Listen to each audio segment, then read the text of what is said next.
Thank you, President Riggs, and thank you all for being here.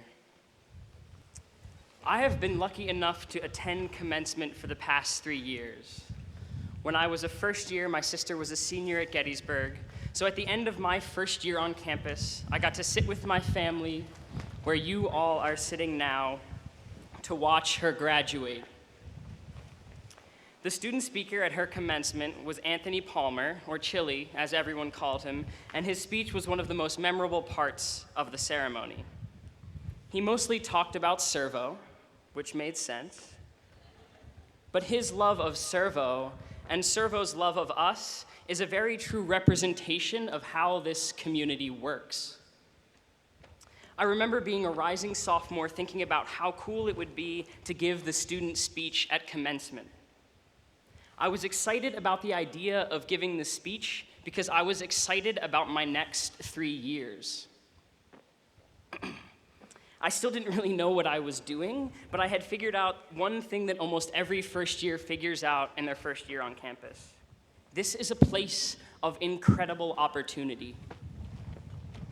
These speeches make sure to point out the shared experiences we've had at Gettysburg, the things that have united us in our 4 years on campus.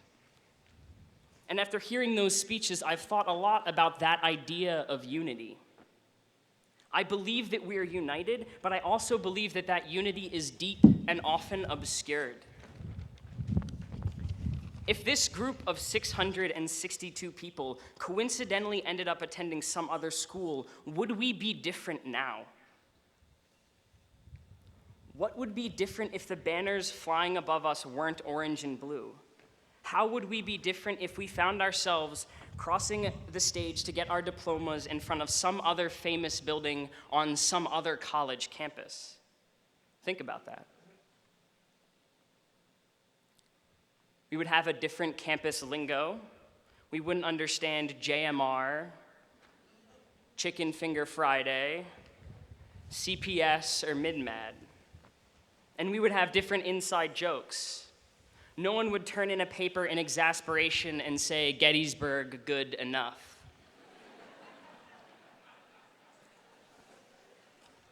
But our experiences have been different too, and I think it's very important, if not more important, for us to pay attention to those differences.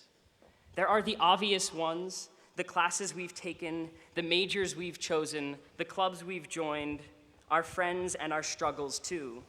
But there are also deeper differences.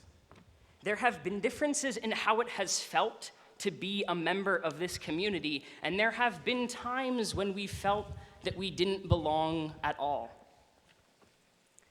And I say all of that only because those differences have deepened my love of this place. The things we've all shared are energizing and fun, but the things that have been different are beautiful.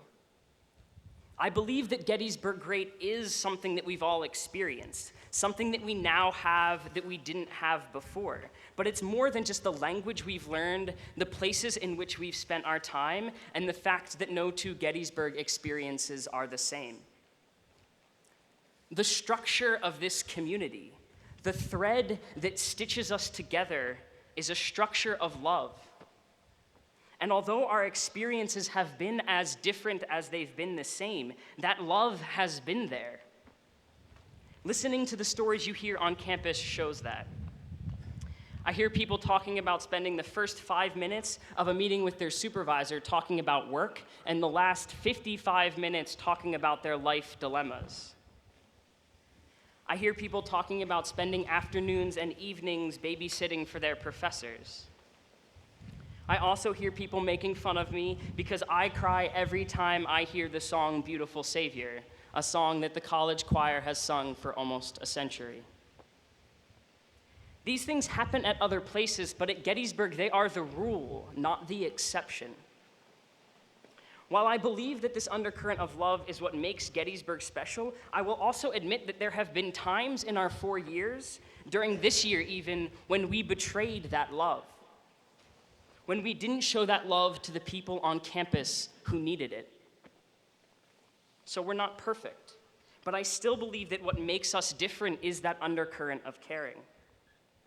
In the opportunities we've taken advantage of, we've also loved the work we've done, and each other. And I don't mean love as in really enjoy. I mean love as in the deepest connection possible. The connections where we sometimes lose ourselves. I was able to attend a conference in November about race in the academy. An administrator in one of the sessions said that at schools like Gettysburg, we're selling privilege. So few people get to access opportunities like the ones we've had because we're students here, and that must not be taken lightly.